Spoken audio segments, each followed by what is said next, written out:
Whether it's been days, weeks, months, or even years since you last wrote anything, getting back into the habit of writing can be pretty hard, especially if you're like me who's tried multiple times and then failed multiple times. For one reason or another reason, doesn't matter, but at least the attempt was made and the attempt was failed. That's getting off topic, but to get back on topic, I have 5 tips for those who have tried but failed to get back into writing and want to get back into writing. So without further ado, let's jump into those 5 tips. And yeah, so sorry about that. So the first tip I have for you is to grab yourself a plain spiral notebook. Any notebook will do. It doesn't actually even have to be a notebook like this. It could be a 3-ring binder with loose leaf paper in it, just something that you will dedicate to your writing journey. Now, this isn't about us being perfect in this journal, it's about us getting our ideas down on the paper so we don't forget them when we want them. I have a habit of that. Someone will come into the room or the building and I was thinking of an idea, and then they'll start talking to me and then I'll lose that idea completely and I won't know where it went. And I will have a hard time figuring out what it was because it was a really cool idea that I wanted to do. But before, and then I get mad at myself and then I stop writing.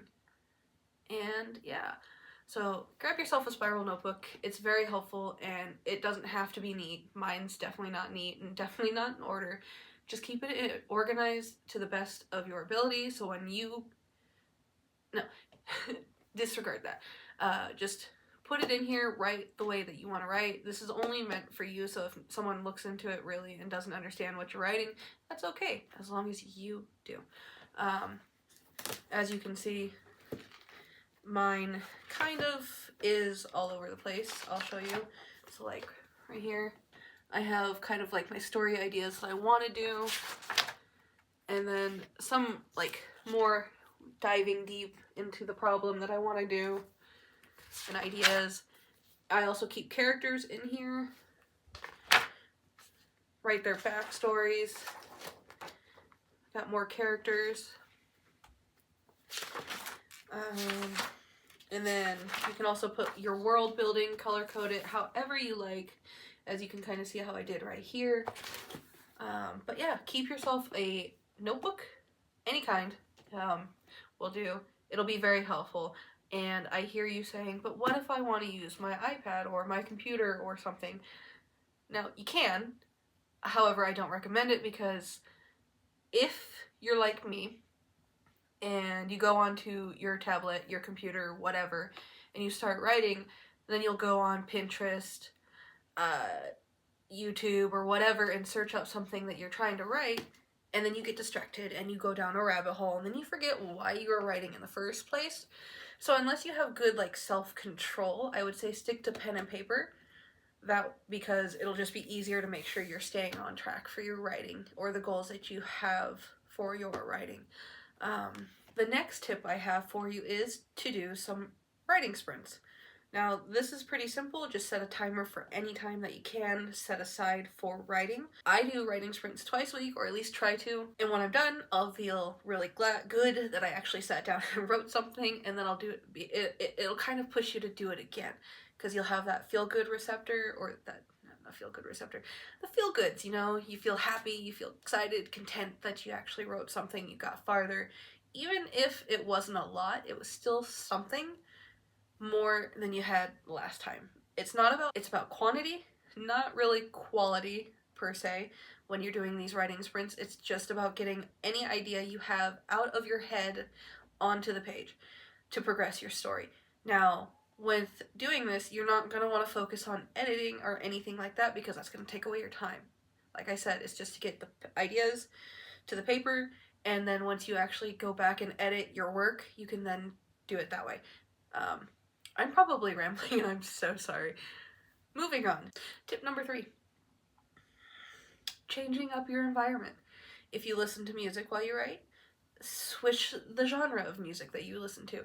If you don't listen to music, try listening to some music, maybe some classical or some instrumental of whatever. Just some sort of soft music in the background to kind of get, I guess it kind of helps you think a little bit, maybe. Cause how do I word this? Or how do I say this specifically? by adding music, specifically for me, I feel like it helps me feel the vibe that I'm looking for in the specific moment of the story that I am in. So like if I'm looking for something somber, like something bad happened to my characters and I want to be somber and I want to get in that mood, I would then search up some like somber piano music, you know, to help me get that vibe going and interpret that vibe into my writing. Um, Now that's not going to be the same for you or for everybody else, but if that is how you use music, awesome. Um, so yeah, like I said, if you don't listen to music, try listening to music a little bit. And if you do listen to music already, probably try changing the genre of music you're listening to. Now, another thing you can do to change up your environment is if you write in your room, try going outside to like a coffee shop if you're comfortable, or the library, or somewhere public, and just sit down and write for a little bit. I haven't done this personally myself because I'm not that confident of going out and writing in public. Um, but from what I understand, it just kind of helps you see new things and like see, especially if you're writing like character interactions, you can see how people interact on a daily and kind of use the things that you have seen as inspiration for the characters that you are currently writing on or about. Let's go to number 4. Tip number 4. Now, this one is fun. It's meant to help us get our writing juices going, and that is to use creative writing prompts, AI generated writing prompts, or if you have them, using tarot and oracle cards. This method is one that'll help us, you know, get started in writing if we don't already have an idea that we want to do, or it's just fun to do little creative prompts to do, like, you know, in art they have these warm-up sketches that you can do for like 5 minutes, 10 minutes, 10 seconds, whatever that case may be, something like that. These prompts to me are like that. They can provide a little warm-up writing, or they could be the story that you're looking for. Who knows? It just depends on how you want to spin it.